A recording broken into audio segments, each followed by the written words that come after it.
বাংলাদেশে ফিরে যাওয়ার আগে আবারও পুলিশের জালে ধরা পড়ল ৫ বাংলাদেশি অনুপ্রবেশকারী। এছাড়াও বাংলাদেশিদের মদতদাতা এক ভারতীয় দালালকে গ্রেফতার করে পুলিশ।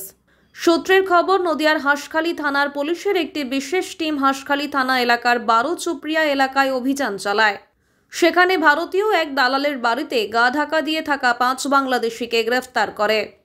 পুলিশের তরফে জানানো হয়েছে, গত ১ বছর আগে ওই বাংলাদেশি নাগরিকরা ভারতের ভূখণ্ডে প্রবেশ করে। এরপর ভারতের রাজ্য গুজরাট, মুম্বাই এবং বিহারের বিভিন্ন স্থানে কর্মসূত্রে চলে যায় তারা। এদিন সেই সমস্ত রাজ্য থেকে ফিরে এসে হাঁসখালী থানা এলাকার ওই দালালের বাড়িতে আশ্রয় নেয় তারা। পুলিশ গোপন সূত্রে জানতে পারে ওই বাংলাদেশিরা গা ঢাকা দিয়ে রয়েছে। এরপরে শুরু করে অভিযান।